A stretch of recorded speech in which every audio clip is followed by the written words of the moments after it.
কৃষ্ণকালী মায়ের জয়। আজ চলে গেছিলাম বর্ধমানে সেই জাগ্রত কৃষ্ণকালী মায়ের মন্দিরে। সকালবেলা রেডি হয়ে চলে গেছিলাম স্টেশন।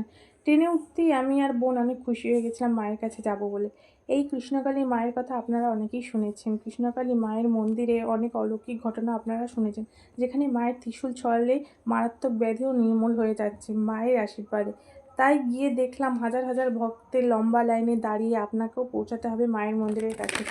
মায়ের মন্দিরে প্রবেশ করার আগেই দেখবেন সুন্দর একটি ছোট্ট মেলার মতন, যেখানে মায়ের ফটো থেকে শুরু করে মায়ের পুজো দেওয়ার জন্য পুষ্প, মালা এবং ফলমূল সমস্ত কিছুই পেয়ে যাবেন। এবং আপনারা বাড়ি থেকেও পুজোর সামগ্রী নিয়ে আসতে পারেন, সমস্ত কিছু এনেও পুজো দিতে পারেন। এই বিশাল লম্বা লাইনে দাঁড়িয়ে আমিও প্রবেশ করলাম মায়ের মন্দিরে। একদম কাছে দর্শন করে বেরিয়ে দেখলাম এখানে সুন্দর খাবারের ছোট্ট একটি হোটেল, যেখানে 50 টাকায় খুব সুন্দর সবজি ভাত পেয়ে যাবেন পেট ভরে। মন্দিরে কিভাবে আসবেন জানতে চাইলে অবশ্যই কমেন্ট করে জানাবেন। জয় জয় কৃষ্ণকালী মায়ের জয়।